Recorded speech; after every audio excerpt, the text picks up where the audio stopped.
Assalamualaikum warahmatullahi wabarakatuh.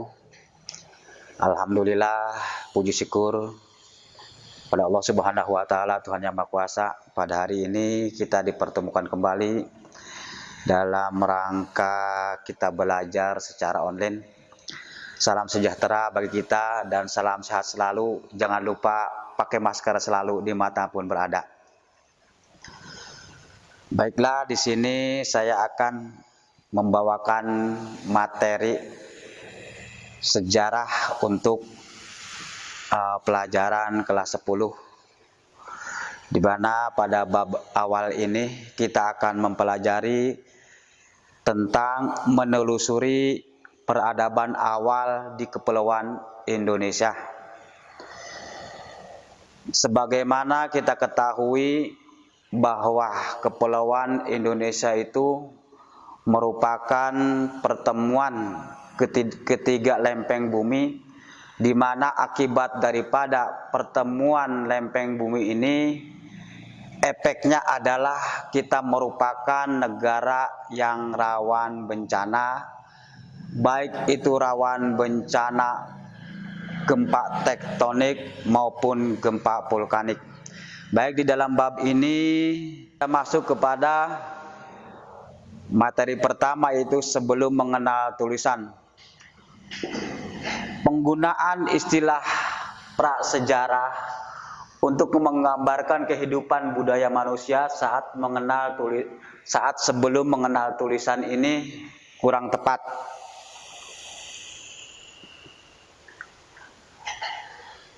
Karena pada dasarnya adalah sebelum prasejarah manusia itu sendiri sudah ada. Jadi artinya sudah ada kehidupan manusia, artinya sudah ada sejarah peradaban manusia. Tetapi para ahli sejarah untuk menggantikan kata atau kalimat prasejarah ini diganti dengan yaitu praaksara, yang berarti pra adalah sebelum dan aksara adalah sebuah tulisan. Artinya kita dimulai daripada manusia sebelum mengenal tulisan, atau yang lebih dikenal oleh kita adalah sebelum mengenal baca tulis. Baiklah, kita lihat di sini ada istilah yang sama untuk perkataan prasejarah, yaitu ada yang dinamakan dengan nirleka. Itu artinya sama seperti arti prasejarah. Nir yang berarti adalah tanpa dan leka berarti ada tulisan. Jadi zaman jadi sama artinya dengan prasejarah. Nah, yang menjadi pertanyaan kita adalah kapan zaman prasejarah ini berakhir. Nah, prasejarah ini berakhir adalah setelah manusia itu mengenal baca tulis, artinya manusia mengenal tulisan. Adapun berakhirnya masa praaksara ini adalah berbeda-beda tiap negara, tergantung daripada perubahan peradaban negaranya itu masing-masing. Seperti halnya kita bangsa Indonesia, berakhirnya masa prasejarah itu sekitar kurang lebih abad ke-5, karena sudah mulai banyak peninggalan-peninggalan daripada jejak sejarah nenek moyang kita dulu yang bisa kita pelajari melalui tulisan-tulisan atau simbol-simbol yang ditinggalkan oleh nenek moyang kita.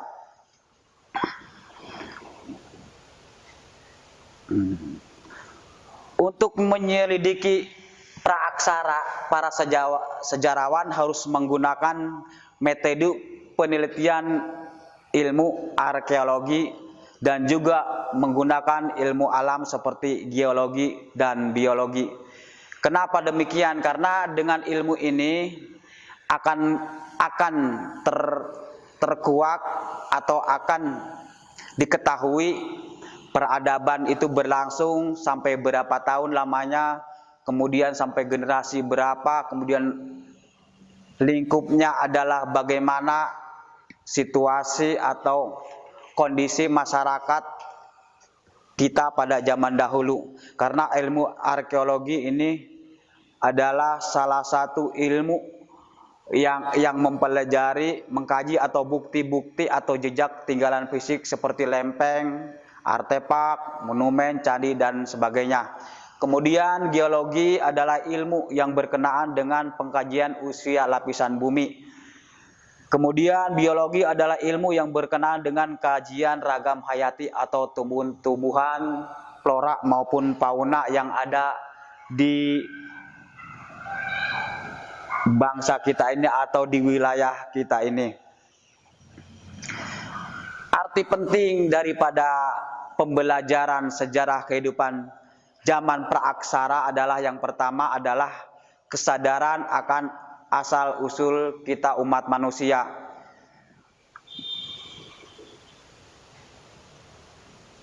Asal usul manusia, arti penting dalam pembelajaran sejarah praaksara ada dan sesudahnya, yaitu satu sebagai inspirasi, kemudian dua sebagai peringatan.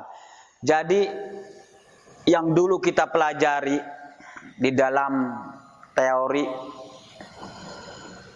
Charles Darwin bahwa manusia berevolusi daripada kera.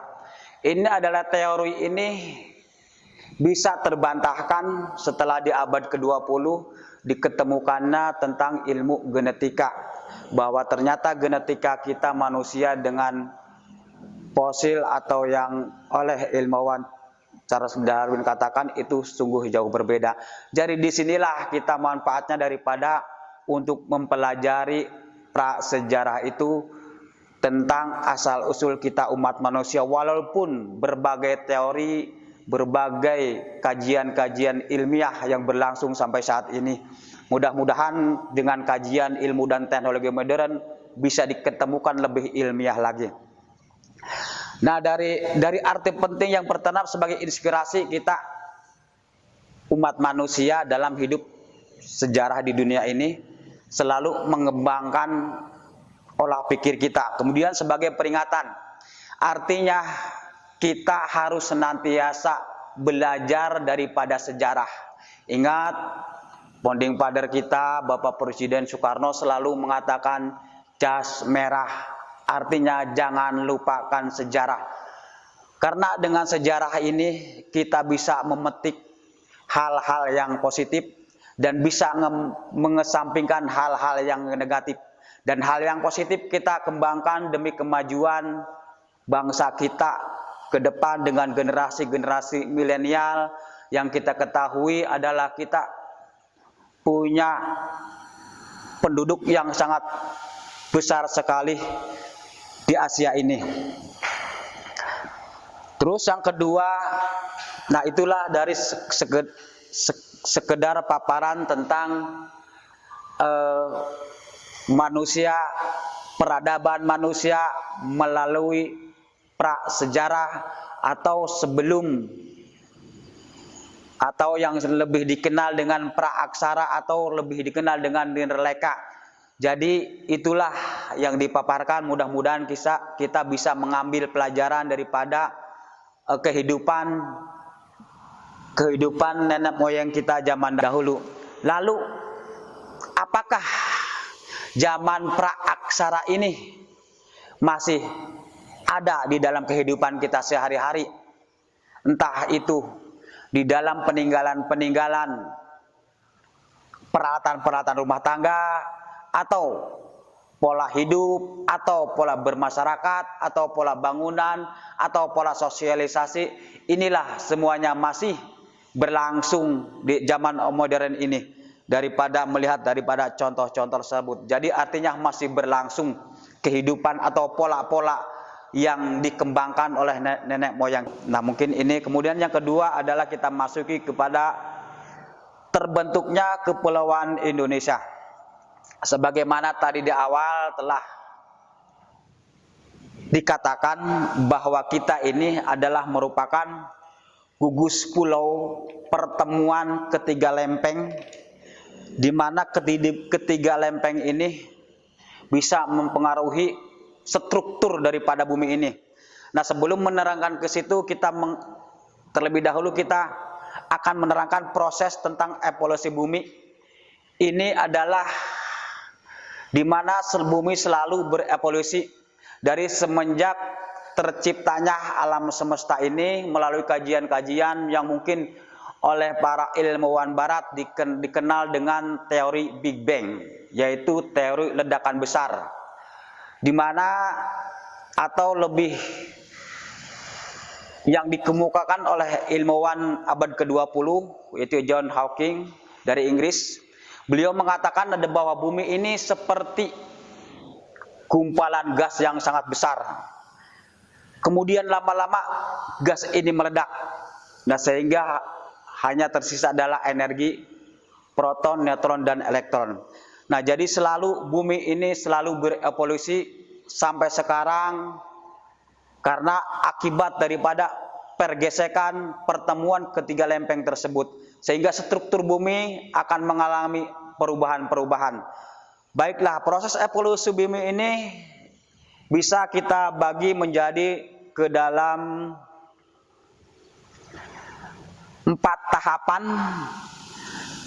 yaitu yang pertama adalah proses yang dinamakan dengan azoikum, yaitu dari asal azoikum itu berasal daripada bahasa Yunani, a itu tidak dan zon berarti hewan, yaitu abad ini berlangsung, yaitu zaman sebelum adanya kehidupan. Pada saat ini bumi baru terbentuk. Bisa dikatakan ini adalah baru awal terbentuknya bumi. Otomatis tidak ada kehidupan sama sekali. Karena apa? Karena bumi belum stabil. Artinya bumi sedang menstabilkan diri, yaitu melalui beberapa tahapan.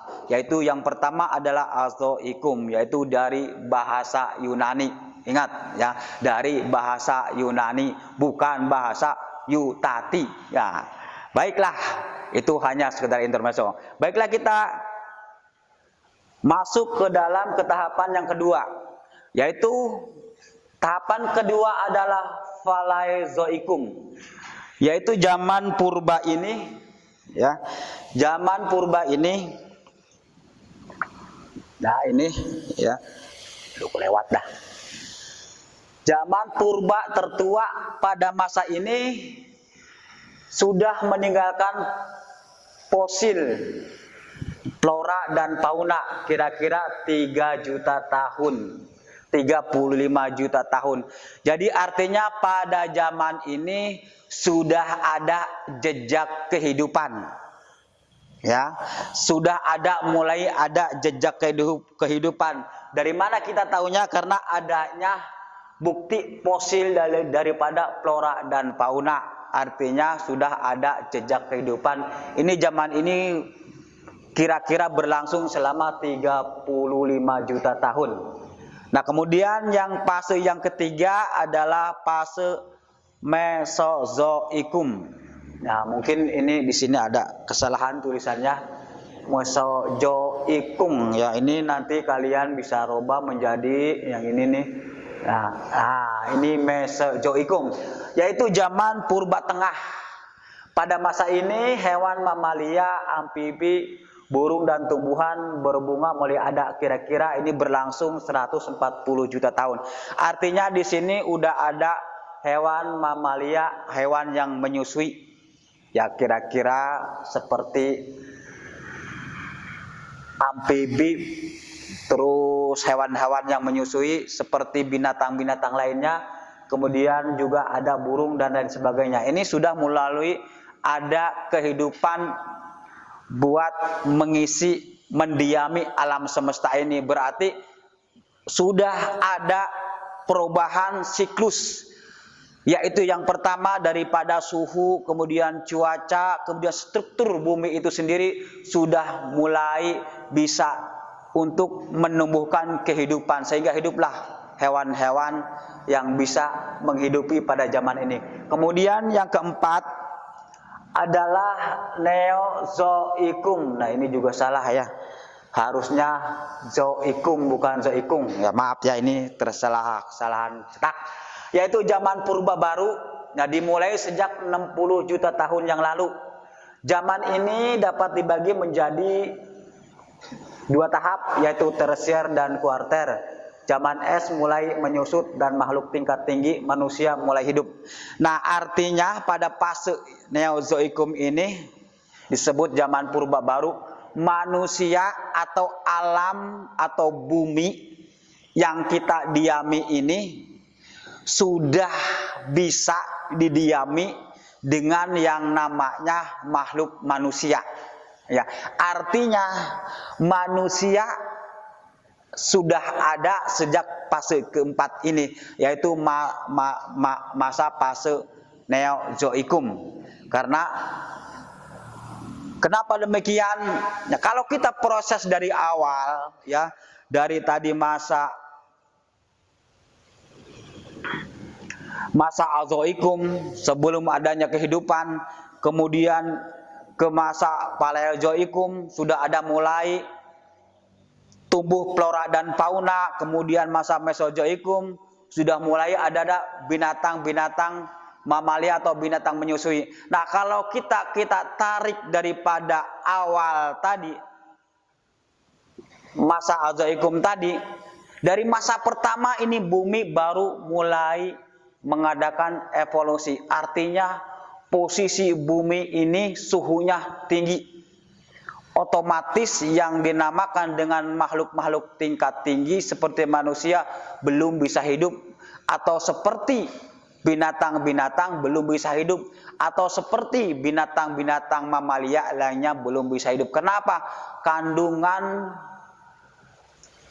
oksigennya di bumi belum memadai. Kemudian barulah pada fase Paleozoikum ini sudah mulai ada fosil, artinya sudah ada jejak peninggalan daripada dulu pernah ada tumbuhan atau hewan yang hidup, itu pun hanya hidup hewan-hewan yang tingkat rendah. Nah, pada masa ketiga ini mulailah di sini tumbuh flora dan fauna dan binatang-binatang lain. Artinya bumi ini tumbuh bisa menyesuaikan dengan kehidupan fase keempat, di mana manusia pada fase keempat sudah hidup. Artinya pada fase awal produksi yang dibutuhkan oleh makhluk-makhluk hidup itu sudah tercukupi. Artinya daripada oksigennya, kemudian suhunya, cuacanya, tingkat kelembabannya, tingkat panasnya, sehingga bisa menyesuaikan untuk yang namanya kehidupan manusia atau fase yang keempat, yaitu mulai adanya manusia. Nah, jadi inilah proses awal kehidupan tercipta di bumi ini. Ternyata bumi kita ini, kalau kita melihat jejak menuju pada tarik bumi, sejarah kepulauan Indonesia ini terbentuk melalui siklus yang sangat panjang dan rumit. Ya, kenapa demikian? Ya, karena proses ini selalu mengadakan proses bumi ini. Ya, selalu mengadakan proses untuk menstabilkan diri sehingga bisa untuk didiami oleh yang namanya makhluk hidup, terutama makhluk hidup tingkat tinggi seperti manusia. Gugusan kepulauan ataupun wilayah maritim seperti yang kita temukan sekarang ini, kita khususnya bangsa Indonesia terletak di antara dua benua dan dua samudra. Ini posisi letak gugusan bangsa kita, bangsa Indonesia, atau lebih dikenal dulu dengan disebut Nusantara, ya, Nusantara atau Indonesia. Gugusan kita ini terletak di antara dua benua dan dua samudra, yaitu antara benua Asia di sebelah utara dan Australia di sebelah selatan. Kemudian antara samudra Hindia di sebelah barat dan samudra Pasifik di sebelah timur. Jadi sebagian kepulauan Indonesia merupakan titik temu di antara tiga lempeng tadi, yaitu sebagaimana tadi telah dijabarkan dari awal pembukaan tadi bahwa kita merupakan pertemuan ketiga lempeng atau ketiga sambungan bumi, yaitu lempeng Indo-Australia di selatan dan lempeng Eurasia di utara dan lempeng Pasifik di timur. Jadi pergerakan lempeng-lempeng tersebut dapat berupa subduksi, yaitu pergerakan lempeng ke atas. Artinya apa? Persambungan pertemuan lempeng ini bisa menimbulkan subduksi, akhirnya menimbulkan menjorok ke atas sehingga timbullah ada yang namanya dataran-dataran tinggi seperti pegunungan-pegunungan. Kemudian ada yang namanya abduksi, pergerakan lempeng ke bawah. Ini artinya pertemuan lempeng ini malah sebaliknya daripada pertemuan tadi subduksi. Kalau subduksi ke atas, ini malah bertemu atau menjoroknya malah ke bawah. Jadi sehingga timbullah dataran rendah, terutama di kita di Indonesia. Dan kemudian adalah yang ketiga adalah pertemuan kolisi, yaitu tumbukan lempeng. Pergerakan lain dapat berupa pemisahan atau divergensi tabrakan. Nah, sebagaimana kalian mungkin telah merasakan ya, peristiwa-peristiwa gempa tsunami, terus gempa di Jogja, dan gempa ini sebenarnya masih berlangsung sampai sekarang. Inilah proses pergerakan lempeng bumi yang ada di kita, khususnya di Kepulauan Indonesia atau Kepulauan Nusantara. Sehingga para ahli sejarah atau para ahli ilmuwan bahwa kita ini hidup di dalam ring of fire, artinya di dalam cincin api. Kenapa demikian? Karena kita ini rentan terjadinya atau rentan terjadinya banyaknya gempa-gempa vulkanik ataupun tektonik, sehingga bisa menimbulkan terjadinya gunung meletus.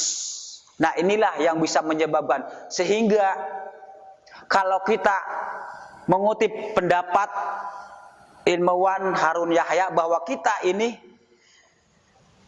tinggal di permukaan bumi ini seperti bumi ini, di antara bumi ini dengan sumber api itu seperti setebal kulit apel. Artinya sangat tipis sekali. Jadi rentan sekali bumi ini bisa menimbulkan petaka atau bencana. Nah, oleh karena itu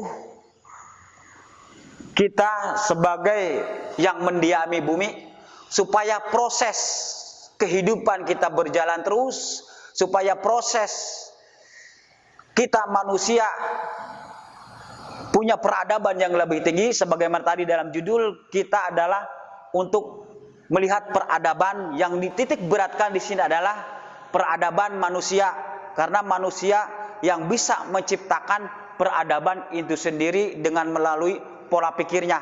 Sebagaimana kita tadi setelah kita pelajari dari awal kita terbentuknya manusia sebelum kita ada sejarah, ada dulu pra sejarah atau lebih dikenal praaksara atau nirleka. Kemudian setelah masa praaksara ini berakhir, setelah masuk kita ketemu dalam manusia itu sudah bisa baca tulis. Nah, setiap kita menemukan sesuatu ini selalu ada perubahan-perubahan. Nah, setelah kita baca tulis, barulah kita akan menghadapi proses berikutnya, yaitu peradaban manusia yang lebih tinggi lagi. Nah, mungkin ini yang bisa disampaikan. Mudah-mudahan kalian bisa mencermati dan bisa menulis atau bisa mengambil daripada poin-poin nanti yang akan kalian catat daripada awal tadi.